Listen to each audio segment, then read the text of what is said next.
चलो। हाय बच्चों, स्वागत है आप सभी का हमारे चैनल फिजिक्स ज्ञान मुकेश नायक पर। मैं अमोल गौड़ी आप लोगों को पढ़ा रहा था मोशन इन अ प्लेन। बच्चों, हमारा ये लास्ट वाला लेक्चर रहेगा इसका, और इस टॉपिक में हम लोगों ने इसके पहले जहां तक की भी चीज़ों को पढ़ा है, बेसिक सी चीज़ों को पढ़ा है।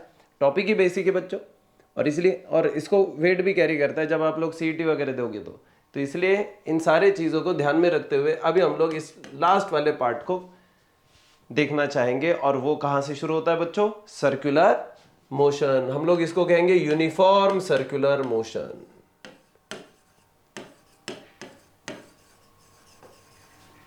यहां से हम लोग आज बच्चों टॉपिक को शुरू करेंगे। Uniform circular motion. यूनिफॉर्म मतलब समझ गए होंगे आप लोग, एक जैसा मोशन होता है कि नहीं, एक समान। यूनिफॉर्म जैसे स्कूल में यूनिफॉर्म होता था ना, जैसे सब लोगों का ड्रेस एक ही कोड में होता है, वैसे ही बच्चों uniform equal distance in equal interval of the time makes it क्या क्या बनाता है उसको? Uniform motion. चलो ठीक है, लेकिन अभी हम लोग बात कर रहे हैं किसके बारे में? सर्कुलर मोशन के बारे में। मुझे कौन बताएगा कि सर्कुलर मोशन क्या होता है बच्चों? सर्कुलर मोशन वो होती है कि जो ऑब्जेक्ट कवर करता है along the circumference of the circle. मतलब अगर मान के चलो कोई ऑब्जेक्ट किसी सर्कल को कंप्लीट कर रहा है तो उसकी मोशन हो गई सर्कुलर मोशन, क्योंकि वो हर पॉइंट पे अपनी डायरेक्शन चेंज कर रहा है। अगर मैं यहाँ पे देखूंगा तो यहाँ पे ऑब्जेक्ट अगर है मेरा, तो अगर आप लोग देखोगे यहाँ पे उसका कुछ तो समझो उसका स्पीड है, जो भी है वेलोसिटी है समझो v। अब अगर आप इस पॉइंट पे देखोगे तो उसका वेलोसिटी ये डायरेक्शन में रहेगा, अगर ये पॉइंट पे देखोगे तो उसका वेलोसिटी ये रहेगा। अब आपको लगेगा ऐसे कैसे? हमेशा याद रखना, जब भी कभी ऑब्जेक्ट, कोई भी ऑब्जेक्ट सर्कुलर मोशन में होगा तो उसकी जो उस पर्टिकुलर टाइम पे बता रहा हूं, इंस्टेंटेनियस वेलोसिटी अगर हम लोग कहेंगे, तो इंस्टेंटेनियस वेलोसिटी की अगर डायरेक्शन के बारे में मैं बात करूंगा तो वो हमेशा टेंजेंशियल रहती है। इसका बेस्ट एग्जांपल अगर आप लोगों को देखने का है तो मैं एक सिंपल सी चीज बता देता हूं, आप लोग घर में करके देख लेना। आप लोगों के घर में, सबके घर में फैन होगा। फैन जब रुका हुआ है उसके ऊपर कोई भी एक रबर रख के देखना, ओके? या तो फिर कोई पेन जो होता है ना, हमारा पेन होता है देखो कोई भी, तो जैसे ये पेन है तो पेन की कैप को क्या करने का बच्चों? उसमें लटका देने का। किस में? जो फैन की ब्लेड है क्या उसके साथ ऐसा ये कैप वाला जो पार्ट है वो लटका दो, नीचे उतर जाओ, फैन को चालू करो और फिर देखो कि वो, देखो एक पर्टिकुलर टाइम तक वो उसके साथ घूमते रहता है, करेक्ट है? जैसे ही सेंट्रीपिटल फोर्स से ज्यादा या उसका फ्रिक्शनल फोर्स जो प्रोवाइड करता है उससे ज्यादा जैसे ही वेलोसिटी का फोर्स हो जाता है तो तुरंत ही ये क्या बाहर फेंके जाएगी। लेकिन बस देखना कि जहां से फेंका जाता है वहां से क्या वो गोल गोल घूम रहा है क्या? नहीं, it goes along the tangent of that point. So जो वो पॉइंट पे टेंजेंट है ना उसके अलोंग वो जाता है, तो इसका मतलब ये है कि उसकी डायरेक्शन हमेशा अलोंग द टेंजेंट ही थी। समझ गए? ये क्लियर है? दूसरी चीज, क्योंकि हमारी मोशन कैसी है बच्चों? यूनिफॉर्म। इसका मतलब ये वेलोसिटी, ये वेलोसिटी, ये वेलोसिटी कैसी है? सेम। अब आपको बच्चों लगेगा कि अगर वेलोसिटी सेम है तो इसका मतलब एक्सेलरेशन जीरो होगा, लेकिन नहीं, ये विदाउट एक्सेलरेशन नहीं, ये विथ एक्सेलरेटेड मोशन है। अब आपको लगेगा ऐसे कैसे भैया, हर जगह पे तो वेलोसिटी सेम बता दी है। सो अगर मैं v minus you upon T कर दूं तो v माइनस वी हो जाएगा, मतलब फाइनल वेलोसिटी इनिशियल वेलोसिटी तो सेम है, तो सेम वेलोसिटीज को माइनस कर दूं तो नीचे जीरो आ जाएगा। बिल्कुल सही है, लेकिन वो आप लोग जो निकालोगे वो सिर्फ मैग्नीट्यूड ऑफ द एक्सेलरेशन निकालोगे। लेकिन बच्चों एक्सेलरेशन ये एक वेक्टर क्वांटिटी है जिसको डायरेक्शन से फर्क पड़ता है।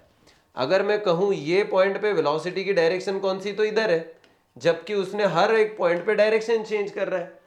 जब भी कभी ऑब्जेक्ट अपनी डायरेक्शन चेंज कर देगा तो डेफिनेटली उसको एक वेक्टर क्वांटिटी के होने की वजह से फर्क गिरेगा, और इसलिए फिर इसकी मोशन जो होती है वो हमेशा याद रखना, whenever the object is there. देखो सबसे पहली चीज तो ये है उसको कांस्टेंट स्पीड है। स्पीड कैसी बच्चों? कांस्टेंट है, जैसे कि v है हर पॉइंट पे, कोई प्रॉब्लम नहीं है, ध्यान दो। बट स्टिल, लेकिन फिर भी, but still it is accelerated motion. ये कौन है बच्चों? एक्सिलरेटेड मोशन है, क्योंकि इसका due to change in direction at each point, हर एक पॉइंट पे क्या कर रहे हो बच्चों, डायरेक्शन को चेंज कर रहा है। क्योंकि डायरेक्शन चेंज हो गई, अब क्या होगा, क्योंकि डायरेक्शन चेंज हो गई उसकी मोशन एक्सेलरेटेड हो गई है। समझ गए? इतने पॉइंट्स भी अगर आप लोग उसके लिए याद रखोगे बहुत हो गया बच्चों। अब हम लोगों को निकालना क्या है वो पहले समझ लो कि अगर कोई ऑब्जेक्ट सर्कुलर मोशन में है तो उसका टाइम पीरियड कितना होगा। दूसरी चीज, हमें उसकी लीनियर वेलोसिटी, एंगुलर वेलोसिटी, इनके बीच में रिलेशंस क्या होंगे। या तो अगर उसकी एंगुलर स्पीड कितनी है ये निकालना है तो वो क्या होगा हम लोगों को बस, और उसकी एक्सेलरेशन कितनी होगी, उसकी फॉर्मुलेशन, बस हमें फॉर्मुलेशन तक पहुंचना है और हम लोग फॉर्मुलेशन तक पहुंचेंगे। तो उसके लिए अभी हम लोग यहां से शुरू कर रहे हैं। चलिए बच्चों थोड़ा सा ध्यान दीजिए। So now again we are starting the same thing, लेकिन क्या है बच्चों, फॉर यूनिफॉर्म सर्कुलर मोशन में अभी हम लोग क्या देखेंगे, पीरियड ऑफ द मोशन। समझे बच्चे? सबसे पहले हम लोग क्या देखेंगे, पीरियड ऑफ द मोशन। मतलब अगर एक राउंड कंप्लीट कर रहा है तो उसके लिए कुछ तो टाइम पीरियड लगता होगा ना, तो कितना टाइम पीरियड लगता है वो हम लोग देखेंगे। दूसरी चीज जो हम लोग देखेंगे वो है उसका एंगुलर वेलोसिटी या एंगुलर स्पीड कहो, ठीक है, हम लोग इसको एंगुलर स्पीड कहेंगे बच्चों। तो ये चीज़ों को देखने के लिए देखो बच्चों, मैं सबसे पहले एक बेसिक डायग्राम बना दूंगा और डायग्राम जैसे ही बन जाएगा उसके लिए आप लोग उसको ऑब्जर्व करो। जिसको डायग्राम समझ में आता है बच्चों उसी को सब कुछ समझ में आता है।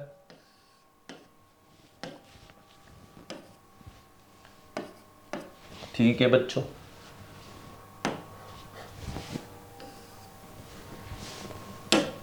जी अब देखो बच्चों, ऐसे मान के चलते हैं कि कोई ऑब्जेक्ट है और उसकी कोई भी एक, वो सर्कुलर मोशन में और उसकी कोई भी एक पोजीशन P कंसीडर करके चलते हैं P, तो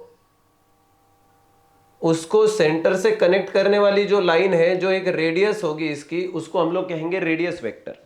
अब आपको लगेगा कि ये रेडियस वेक्टर कौन है बच्चों, सिंपली ध्यान दो, जो भी ऑब्जेक्ट की पोजीशन बताएगा सर्कल के ऊपर, उसको वो ऑब्जेक्ट की पोजीशन बताता है ना, इसलिए उसको हम लोग पोजीशन वेक्टर भी कहते हैं। लेकिन क्योंकि ये रेडियस के इक्वल है हम लोग उसको रेडियस वेक्टर भी कह सकते हैं, आपकी मर्जी, उसको कुछ भी कहो। तो ये है हमारा एक पॉइंट P। कौन है बच्चों, पॉइंट P। अब ऑब्जेक्ट ऐसे घूम रहा है, मान के चलो वो एक्स एक्सिस के साथ में एक एंगल जब वो कवर कर रहा है डिस्टेंस को। लेकिन अब जब हम लोग इसको देखेंगे बच्चों, थोड़ा सा ध्यान दीजिएगा, तो मान के चलिएगा कि एक परपेंडिकुलर हम लोगों ने यहाँ पे ड्रॉ कर लिया, क्योंकि हम लोगों को कुछ चीज़ों को निकालना है। अब देखो वो हॉरिजॉन्टल के साथ में कुछ तो एंगल कवर कर रहा होगा, कितना कवर कर रहा होगा हमको नहीं पता, लेकिन हम लोग उसको लिख लेते हैं थीटा, जो कि इक्वल टू रहेगा ओमेगा टी के। अब ये मैं बाद में बता दूंगा आपको कि ये कैसे ओमेगा टी के इक्वल आ जाता है, लेकिन सबसे पहले ये ध्यान में रख लेना। अब जैसे इसको आप लोगों ने ध्यान में रख लिया बच्चों, देखो ये एक्स एक्सिस है, ये वाई एक्सिस है, और फिर अब हम लोग बढ़ते हैं सबसे पहले फॉर्मुलेशंस की ओर। मैंने आपको बता दिया था बच्चों, मेरे दोस्तों इस पे ध्यान दो, जरा नजर डालो इस पे। जब ये सर्कुलर मोशन है ना, अगर मान के चलो हमें निकालना क्या है, टाइम पीरियड। तो अगर आप सोचो कि जब वो अगर एक राउंड कंप्लीट करके वापस से अपनी ओरिजिनल पोजीशन आ गया, सो फॉर वन सर्कल, उसको अगर मैं आपको पूछूंगा कि टाइम पीरियड कितना लगेगा, सो देखो टाइम पीरियड क्या होता है बच्चों, total distance covered upon total velocity क्या होता है, या कहो स्पीड क्या होता है, total distance upon total time. तो अगर टाइम निकालने का तो स्पीड को डिस्टेंस को क्या कर लेने का, देखो अभी टोटल डिस्टेंस कवर कर लिया तो वो हो गया 2πr इसके रेडियस की तरफ, अपॉन उसको स्पीड से डिवाइड करो, मतलब v।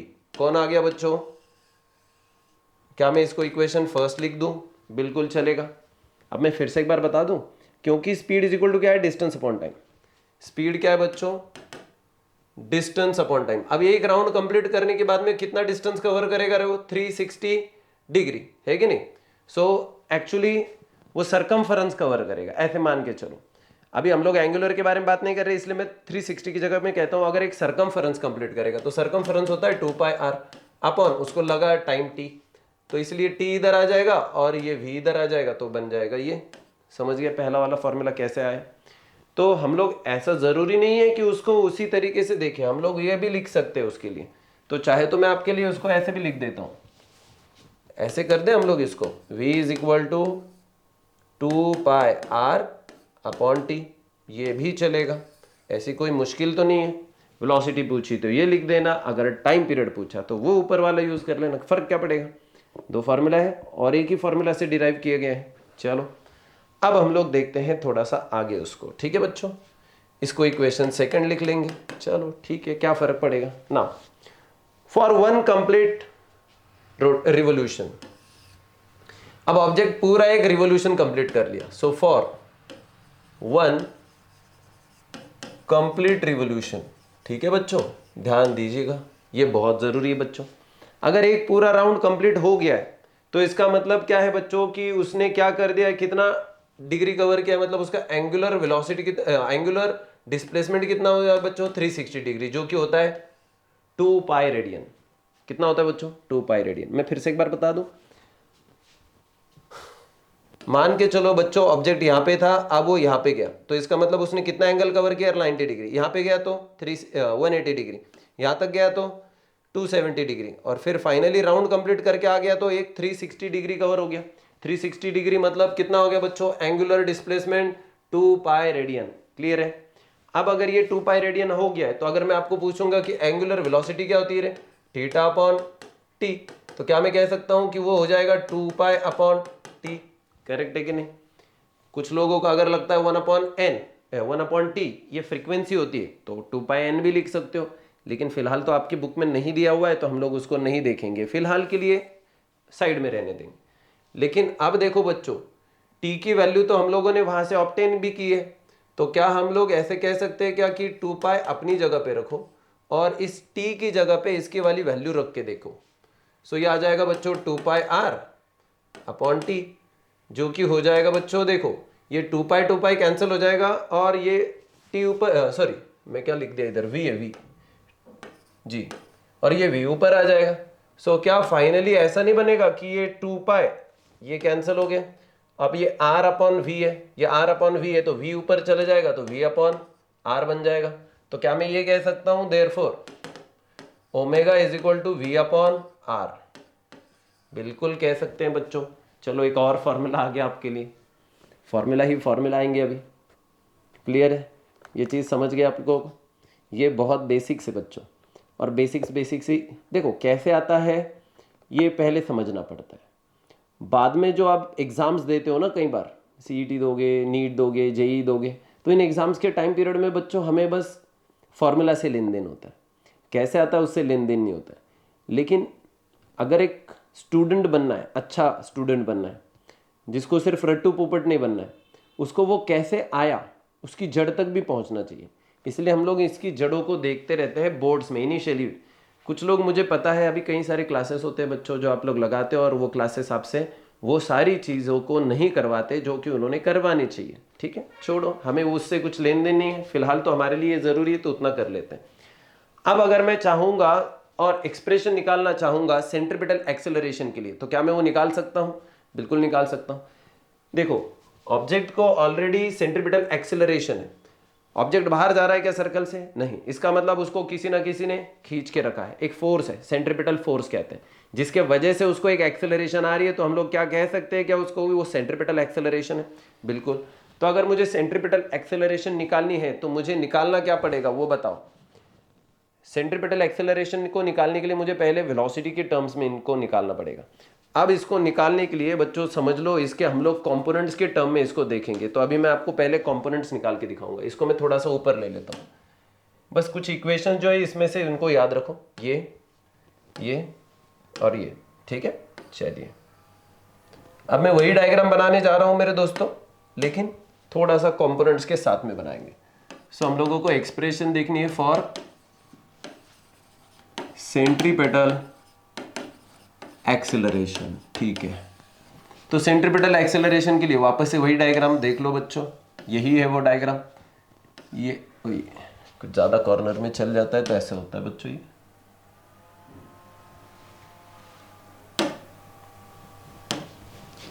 जी मेरे दोस्तों, ये आ गया ये पोजीशन P का, ये आ गया R, अब ये आ गया थीटा। यहां से हम लोगों ने ड्रॉ किया था एक परपेंडिकुलर, यहां से एक ड्रॉ किया था परपेंडिकुलर। करेक्ट है। अब देखो मैं क्या बता रहा हूं उसको सुनो। ये बहुत ज़रूरी है मेरे दोस्तों। देखो, क्योंकि ये एक रेडियस वेक्टर है तो इसके दो कंपोनेंट होंगे, एक वर्टिकल एक हॉरिजॉन्टल। तो क्या मैं कह सकता हूं कि इसके दो कंपोनेंट्स होंगे, एक्स और वाई के अलोंग। तो एक्स एंड वाई कंपोनेंट्स हम लोग इसको लिख लेते हैं। तो इसके एक्स और वाई कंपोनेंट्स कौन होंगे बच्चों, बताओ तो, ध्यान रखो। वो हमेशा हम लोग एंगल के हिसाब से निकालेंगे। एक्स के अलोंग जो भी होगा, एक्स इधर है इधर वाई है, तो जब आप इधर वाला एंगल के हिसाब से निकालोगे, अभी ये थीटा के लिए कौन सी साइड है बच्चों, एडजेसेंट साइड है। तो क्या मैं कह सकता हूं ये जो है एडजेसेंट साइड कैसे निकालते हैं, हाइपोटेन्यूज इनटू कॉस थीटा, तो ये बनेगा आर कॉस थीटा। और मैं निकालना चाहता हूं इसको भी, y कंपोनेंट को, लेकिन ये y कंपोनेंट का और इस ट्रायंगल का कुछ लेन देन नहीं, लेकिन इसके अपोजिट साइड इसके बराबर है। इसका मतलब ये कौन है, अपोजिट साइड। अपोजिट साइड को निकालने के लिए मैं क्या करूंगा बच्चों, हाइपोटेन्यूज इनटू साइन थीटा। तो x कंपोनेंट कौन आया बच्चों इसका, वो है r cos थीटा, और इसका y कंपोनेंट कौन आया मेरे दोस्तों, r sin थीटा। लेकिन रिजल्टेंट क्या होता है बच्चों, ये इन दोनों का मिलके बना है कि नहीं। तो क्या मैं कह सकता हूं, अभी देखो सबसे पहले तो हमें वो समझना पड़ेगा कि जहां पे हम लोग हैं, कहां पे है, देखो देखो सबसे पहले तो हमें वो समझना पड़ेगा कि हम लोग थीटा और ओमेगा इनकी टर्म्स में हमें पता होना चाहिए। देखो बच्चों, एंगुलर वेलोसिटी ये एंगुलर डिस्प्लेसमेंट के भरोसे पे निकलती है। तो angular displacement upon time is angular velocity. आप ये भी कह सकते हो बच्चों कि theta is equal to omega into T, जो कि मैंने पहले यहां पे लिखा था, ओमेगा टी।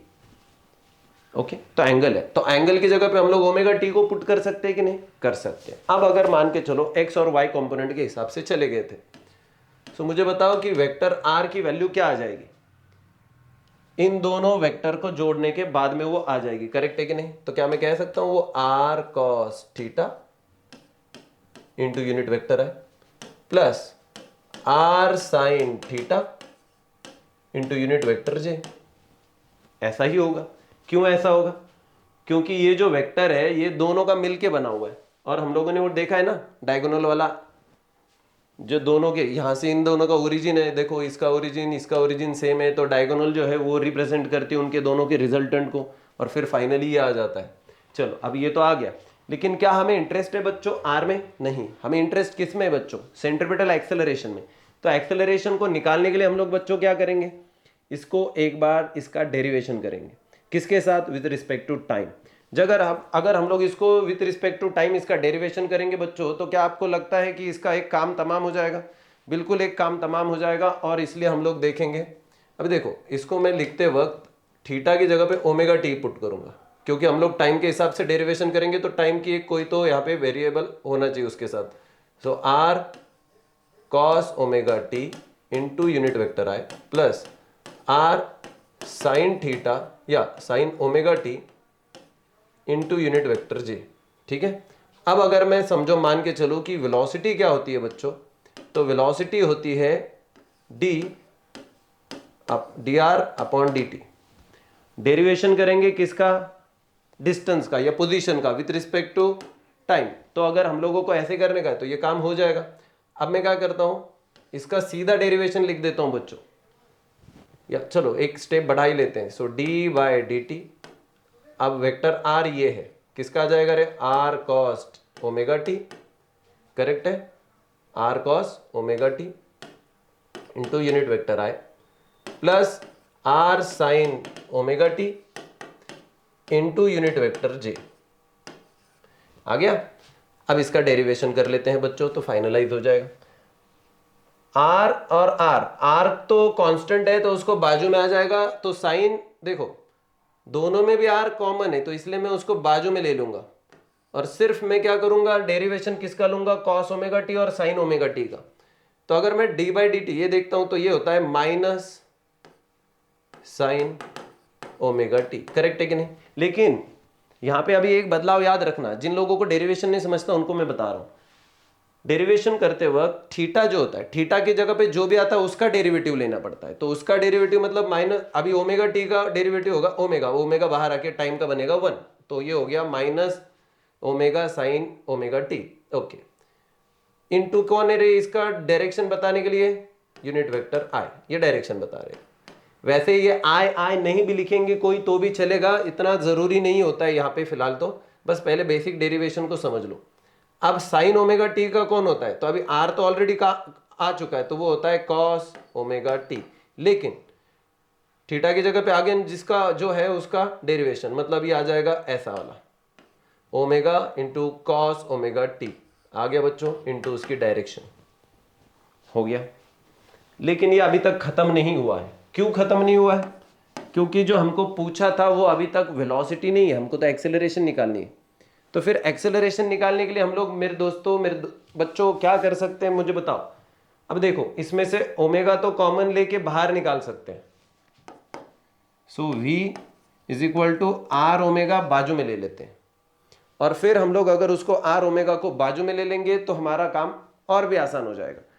लेकिन अगर नहीं भी लेंगे तो भी कोई बड़ी बात नहीं होगी, लेकिन ले लेते हैं। सो अब यहाँ पे आर ओमेगा बाजू में आने के बाद इधर का क्या बचता है, minus sine omega t into unit vector i plus cos omega t into unit vector j. अब एक काम करते हैं मेरे दोस्तों, काम ये करते हैं कि एक्सेलरेशन निकालते हैं। एक्सेलरेशन क्या होता है, change in velocity upon time. So change in velocity मतलब इसका डेरिवेशन करना पड़ेगा। अब मैं सीधा इसका डेरिवेशन करूंगा बच्चों। देखो आर ओमेगा तो कांस्टेंट है, बाहर आ चुका है, उसका सवाल ही नहीं आता है, उसको छोड़ दो। इसका डेरिवेशन करते हैं। माइनस साइन ओमेगा टी का डेरिवेशन कौन होता है बच्चों, माइनस कॉस ओमेगा टी, क्योंकि साइन ओमेगा टी होता है माइनस कॉस, तो सॉरी कॉस का होता है माइनस साइन, तो अभी साइन का क्या हो जाता है कॉस, तो वो माइनस का साइन अपनी अपनी जगह पे, तो क्या हो जाएगा बच्चों यहाँ पे देखो आर ओमेगा अपनी जगह पे बाहर, इसको करो डेरिवेशन। अब इसका डेरिवेशन करेंगे तो ये आ जाएगा बच्चों minus cos omega T sine का, लेकिन ओमेगा टी के जगह पे जो रखा है उसको बाहर, इनटू उसकी डायरेक्शन, बोलो क्या है, यूनिट वेक्टर है प्लस, लेकिन ये प्लस नहीं होगा बच्चों, माइनस हो जाएगा, क्योंकि यहाँ पे कौन है कॉस ओमेगा टी। अब इसका डेरिवेशन आता है माइनस, तो ये हो गया माइनस साइन ओमेगा टी, लेकिन ओमेगा का डेरिवेशन उसका खुद का, और इसकी डायरेक्शन कौन बन जाएगा, यूनिट वेक्टर जे। अब अगर मैं एक काम करूं बच्चों, ध्यान है ना आपका, अगर हम लोग एक काम करेंगे, बेसिक चीज को अगर फॉलो करेंगे तो देखो बच्चों ये जो है, अब अगर मैं समझो ओमेगा को इन दोनों में कॉमन है उसको बाहर ले लेता हूं, ठीक है, माइनस ओमेगा स्क्वायर हो जाएगा, ओमेगा ओमेगा माइनस ओमेगा मैं कॉमन ले रहा हूं और बाहर ले रहा हूं, और आर को इधर जाके मल्टीप्लाई कर देता हूं, ठीक है। सो देखो आर से मल्टीप्लाई करूंगा, ओमेगा बाहर आ जाएगा, तो इधर कुछ तो बचेगा। अब सवाल है इधर कौन बचेगा, तो अगर माइनस कॉमन आ चुका है बाहर, तो इधर बचेगा cos omega t into unit vector है, ओके, और ये माइनस बाहर आया था इसलिए plus sine omega t into j. लेकिन हम लोगों ने क्या कहा था, आर से इसको मल्टीप्लाई करो, तो आर से जब मैं मल्टीप्लाई करूंगा आर दोनों को भी मल्टीप्लाई करेगा। अब अगर ये देखा जाए ये टर्म कौन है, तो क्या आप लोगों को दिखा क्या कि ये टर्म कौन है बच्चों, ये टर्म है, ये इसको ढंग से ऑब्जर्व करो और यहां पे देखो तो ये तो आर है, तो क्या मैंने ये नहीं कह सकता minus omega square into vector R. आ गया बच्चों रिलेशन सेंट्रीपिटल एक्सेलरेशन का, that a is equal to minus omega square R. इसको माइनस का साइन मतलब ये बताता है कि दोनों एक दूसरे के डायरेक्शन के अपोजिट है, कौन, तो एक्सेलरेशन जो है ना वो रेडियस वेक्टर के अपोजिट है, तो एक्सेलरेशन ये टुवर्ड द सेंटर है, रेडियस वेक्टर ये उसके अपोजिट डायरेक्शन में, ठीक है, जो भी है फर्क नहीं पड़ता है। अब इसको थोड़ा सा ऊपर लेके चलते हैं और देखो मैं क्या बता रहा हूं। सो ए इज इक्वल टू आपके पास हो जाता है ओमेगा स्क्वायर आर, या आर ओमेगा स्क्वायर भी कह सकते हो। इसी फॉर्मुलेशन को अगर हम लोग ढंग से लिखने की कोशिश करेंगे, अभी थोड़ी देर पहले हम लोगों ने omega is equal to V upon R लिखा था, तो ये बनेगा V square upon R square, लेकिन एक आर और ये आर कट जाएगा तो वी स्क्वायर अपॉन आर बनेगा। या अगर मैं चाहूं इसी को लिखने का तो इसको मैं लिख सकता हूं वी ओमेगा। आप लोग अगर फॉर्मुलेशन को देखोगे ना तो हर जगह पे एक रिप्लेसमेंट मिल जाती है। सो सेंट्रीपिटल एक्सेलरेशन के बच्चों कितने फॉर्मुलेशन हो जाएंगे हमारे पास, इतने सारे। अगर एक्सेलरेशन आपको पता है तो क्या आप सेंट्रीपिटल फोर्स नहीं बता पाओगे, फोर्स होता है मास इनटू एक्सेलरेशन, तो 3 फॉर्मूले हो जाएंगे एम आर ओमेगा का स्क्वायर, दूसरा M V square upon R, ये तो सेंट्रीपिटल फोर्स का फेमस फॉर्मूला है, और is equal to M V omega. समझे क्या आप? ऐसे तीन सेंट्रीपिटल फोर्स के फॉर्मुलेशन आ जाते हैं बच्चों हम लोगों को, और इन तीनों फॉर्मूला को आपको ढंग से समझना होता है। ठीक है, चलिए अब हम लोग बच्चों इसी का नेक्स्ट पार्ट देखने जा रहे हैं, और वो है कॉनिकल पेंडुलम, और ये टॉपिक का एंड वहां पे हो जाता है। ठीक है, चलिए होपफुली आपको ये समझ गया है। अगर नहीं समझ में आ रहा है बच्चों, बिना समझे आगे मत चलिएगा, वीडियो को एक बार फिर से देखिएगा, तब जाके वो थोड़ा सा समझेगा। अब हम लोगों को देखना है कॉनिकल पेंडुलम। फिर से एक बार एक डायग्राम आ जाएगी बच्चों। दोस्तों कॉनिकल पेंडुलम क्या है, ये कई सारे लोगों को इमेजिन नहीं होता है, तो इसलिए मैं आपको बताने जा रहा हूं, तो उसको इमेजिन कर लेना एक बार। ठीक है,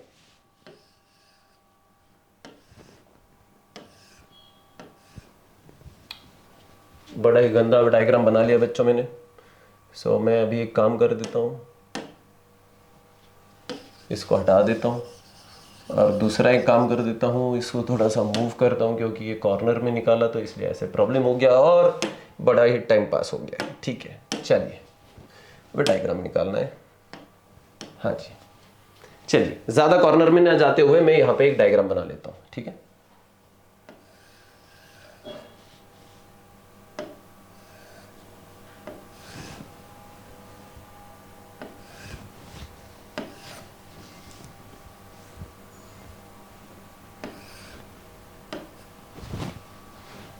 हाँ जी ठीक है बच्चों।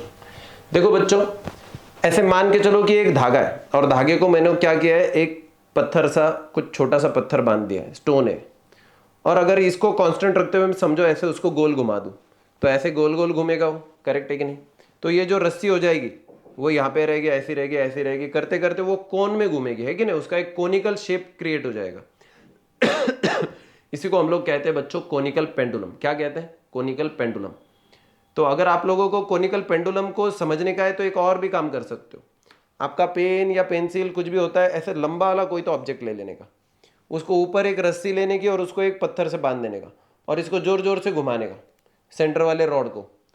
तो वो जो बॉल होगा या जो नीचे बॉब होगा आपका, वो गोल गोल ऐसे घूमेगा, उसको हम लोग कहेंगे हॉरिजॉन्टल सर्कल है ना वो, तो उसको हम लोग, और रस्सी ऐसी हो जाएगी, कभी इधर ऐसी, कभी इधर ऐसी, कभी इधर जाएगी, तो ऐसी, मतलब वो उसका शेप हो जाएगा कोनिकल। तो नीचे ये ऐसा है। हम लोग इसको थोड़ा सा देख, जहां पे सर्कल बना है वहां से लेके जहां पे रिजिड सपोर्ट से उसको बांधा है, उसको लेंगे हम लोग बच्चों हाइट h। अब इस रस्सी की जितनी भी लंबाई है हमको नहीं पता, लेकिन उसको हम लोग ले लेंगे l, करेक्ट है कि नहीं? अब इस रस्सी का एक वर्टिकल एंगल होगा, जिसके साथ में ये वर्टिकल हम लोग इमेजिन कर रहे हैं, तो इसके साथ जो एंगल होगा उसको हम लोग ले लेंगे थीटा। मैं इसको थोड़ा सा अलग से पेन में दिखाता हूं बच्चों, तो आपको समझेगा। यहाँ पे है थीटा, ये है बच्चों एल, जो कि यहाँ का और यहाँ का पूरी रस्सी का लंबाई है। हाइट बच्चों यहाँ से लेके सर्कल के जो सेंटर होगा, जहाँ पे भी सर्कल बनेगा, जितना बड़ा सर्कल उतना वो हाइट कम, ये याद रखना। अब ये छोड़ के जितना भी सर्कल बनेगा उसकी अपनी खुद की एक रेडियस रहेगी बच्चों, वो रहेगी r। समझ गए? अब अगर हम लोग देखेंगे, इधर है आपको मिला हुआ एक चीज, और यहाँ पे है एंगल। अब हमारे लिए कुछ चीजें जरूरी हो जाती है। जो खिंचाव है वो रस्सी की ओर है, तो इसको हम लोग कहेंगे टेंशन की डायरेक्शन। लेकिन टेंशन के भी दो कंपोनेंट है मेरे दोस्तों। अब यहाँ पे अगर हम लोग बेसिक चीजों को देखेंगे, थोड़ा सा ध्यान देंगे, तो चीजें को समझेगा। इधर जितना एंगल है उधर इतना भी एंगल है, थीटा इधर भी है। तो अगर मैं खिंचाव की डायरेक्शन देखूंगा या जो भी है, अब मुझे क्या चाहिए बच्चों, वो पहले सोचो। अब मैं चाहता हूं कि ये कितना है। अब ये थीटा के कौन है? अपोजिट डायरेक्शन वाला है। तो अपोजिट निकालने के लिए क्या होता है? Hypotenuse into sine theta. Sorry,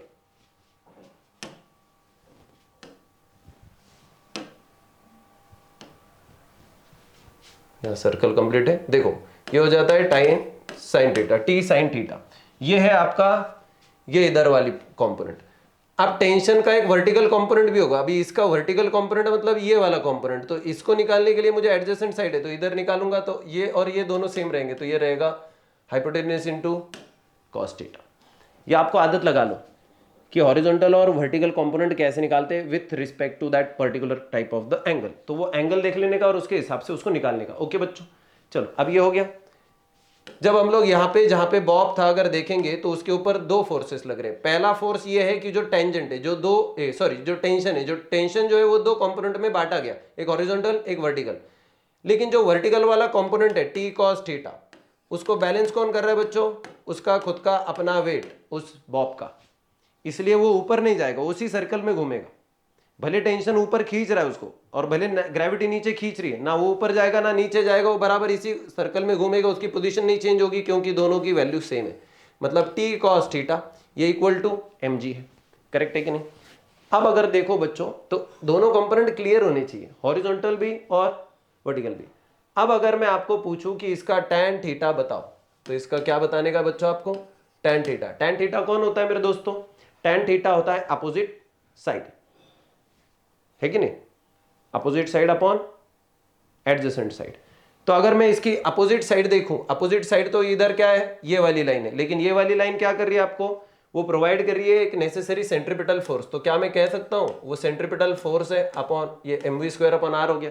हम लोगों ने इसके पहले जस्ट जहां पे खत्म किया था वो यही था, mv² अपॉन आर। मैंने कहा था आपको ये फेमस इक्वेशन है।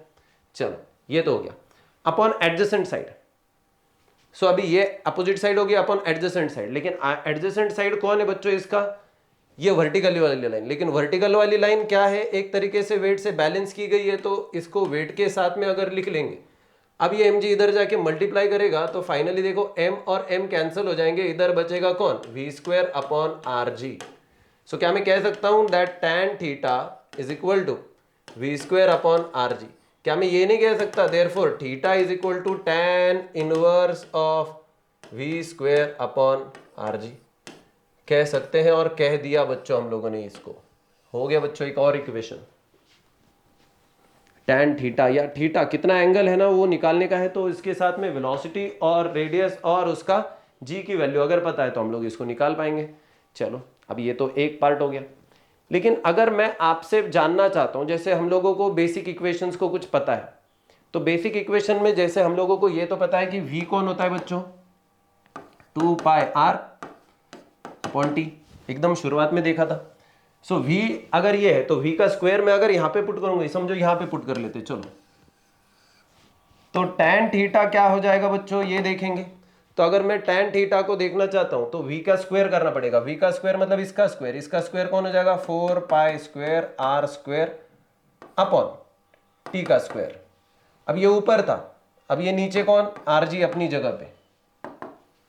तो फाइनली अगर हम लोग tan थीटा को देखेंगे तो tan थीटा कहां पे जाएगा या कितना बनेगा? अगर हम लोगों को ये देखने का है तो मुझे बताओ कितना बनेगा। ये काट छाट कर लो जो करनी है। ये एक आर था, ये एक आर कट गया, इधर आर बचा। करेक्ट है। और अभी हम लोगों को अगर इसको निकालने का है तो ठीक है ठीक है। अब tan थीटा की वैल्यू v² अपॉन आर थी, तो उसको भी आप लोग यूटिलाइज कर सकते हो। ठीक है। सो चलो देखते हैं बच्चों, v² अपॉन आर जी की वैल्यू भी अगर हम लोग पुट कर देंगे तो हमारा काम हो जाता है। जैसे कि अभी देखो यहाँ पे हम लोगों ने आर, हाँ ठीक है, कट करो नहीं करो तो भी चल जाता है। इसकी वैल्यू क्या है? v² अपॉन आर जी। अब जब हम लोग इन दोनों अगर नहीं कट करेंगे तो मैं बता रहा हूं आपको कि क्या होगा। तो अगर हम लोग इसको कट भी करें नहीं भी करें तो भी 4 पाई स्क्वायर आर ऊपर बचा है, नीचे टी स्क्वायर इंटू जी बचा है। तो अब मैं अगर टाइम चाहता हूं बच्चों तो टी स्क्वायर ये इधर भगाओ, ये बाकी सबको इधर भगाओ, तो 4 पाई स्क्वायर। अब ये आर इधर, आर जी इधर जाके क्या करे बच्चों? ये जी जी तो वैसे भी कैंसिल हो जाएगा, आर इधर जाके करेगा बच्चों मल्टीप्लाई, तो ये आर का स्क्वायर बचेगा। और नीचे बच्चों अब ये चला गया, ये वी का स्क्वायर नीचे आ जाएगा। करेक्ट है क्या? देख लो आप लोग, आ गया। तो अगर मैं टी के बारे में पूछूंगा आपको तो ये तो स्क्वायर रूट हो गया, ये 2, इसका स्क्वायर पाई, इसका स्क्वायर रूट ये आर, और अपन ये वी। क्या हम लोग उसी इक्वेशन पे पहुंचे कि नहीं जहां से हम लोगों ने शुरुआत की थी? करेक्ट है कि नहीं? लेकिन अगर हम इसको चाहे तो कुछ और इक्वेशंस में भी पुट कर सकते हैं, जैसे कि बताता हूं। मतलब जो हम लोगों ने लिखा है वो करेक्ट है, ये पहले समझ में आना चाहिए। अब अगर मैं चाहूं उसको तो थोड़ा सा मॉडिफाई भी कर सकते हैं हम इसको। ठीक है, किस तरीके से मॉडिफाई कर सकते हैं? जहां पे हम लोगों को t इज इक्वल टू कुछ आया था, जैसे अभी मान के चलो t इज इक्वल टू, सबसे पहले देखो बच्चों वो आया था आपको, जहाँ पे हम लोगों ने उसको 4 pi square R square T square upon R G था। तो अगर मैं इसको t is equal to 2 pi under root R upon G tan theta आता है। अगर मैं थीटा की ही टर्म में लिखूं तो समझ गए, थीटा को ही लिखो, टी स्क्वायर इधर लेके जाओ, ये इधर आ जाएगा, फिर ये इक्वेशन आ जाएगी अगर मुझे दूसरे इक्वेशंस में लाना है तो। लेकिन आर की वैल्यू तो आप लोगों को पता होगी बच्चों, आर कौन है, रेडियस। अगर हम लोग उसको थीटा की जैसे हम लोग अगर उसको देखेंगे तो हम लोगों को समझ में आ जाएगा कि जब हम लोग इसको देखते हैं वो एल साइन थीटा है। So 2 pi under root R A L sine theta upon ये है जी टेन थीटा। लेकिन टेन थीटा कौन है ये भी तो आपको पता है, टेन थीटा होता है साइन अपॉन कॉस, कॉस ऊपर चल जाएगा, साइन साइन कैंसिल हो जाएगा, तो एल कॉस थीटा अपॉन जी जैसे कि वैसा, साइन साइन कट चुके हैं। तो ये भी एक फॉर्मूला आ गया बच्चों, देखो एल कॉस थीटा।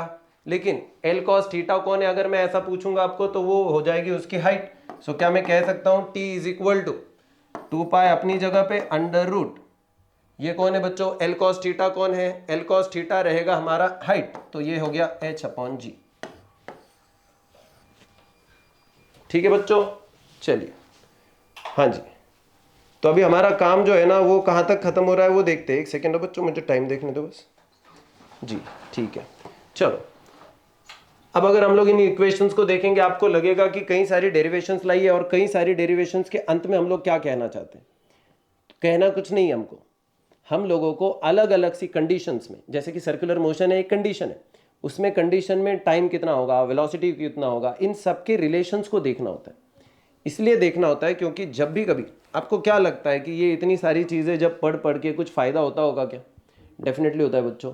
पहले मैं भी सोचता था कि मेरे लाइफ में तो कभी साइन कॉस टैन थीटा तो आने ही नहीं है लाइफ में कभी, तो इसको पढ़ के क्या फ़ायदा। हमारे दोस्त मजाक में वही बोलते रहते हैं कि ये साइन कॉस थीटा कहाँ से भाग गया, अभी हमारे लाइफ से कहाँ चले गए, उसका पढ़ के क्या हो गया हमारा। लेकिन बच्चों देखो, हर एक बंदे के लिए एक बेसिक चीज़ पढ़ना ज़रूरी होता है। जैसे मैंने आपको शायद बताया भी होगा कि अगर नीरज चोपड़ा जी ने गोल्ड मेडल लाया है बाय थ्रोइंग द जेवलिन, तो जेवलिन को कितने एंगल से फेंका तो वो मैक्सिमम रेंज कवर करेगा, ये प्रोजेक्टाइल में पढ़ा कि नहीं हम लोगों ने, जो कि ज़रूरी था कि नहीं। इसका मतलब वो कहीं ना कहीं पे उसकी लाइफ में तो काम में आया, अगर उसने पढ़ा भी होता तो भी, नहीं भी होता तो भी, इसका मतलब उसको जानना ज़रूरी था वो नॉलेज। वहाँ पे एंगल का ज़रूरी आना, तो साइन कॉस्ट एंड कॉट ये तो ज़रूरी हो जाते हैं लाइफ में। चलो ठीक है, कोई कुछ नहीं भी कर लेता है तो भी नॉलेज कहीं वेस्ट तो नहीं जाएगा बच्चों। चलिए हम लोग इसी टॉपिक के वापस एक बार एमसीक्यूज के साथ में वापस आएंगे, एक बार एक अलग से लेक्चर के साथ। लेकिन आज के लिए अभी हम लोग यहीं पे रुकेंगे। Stay tuned with the same channel now, bye.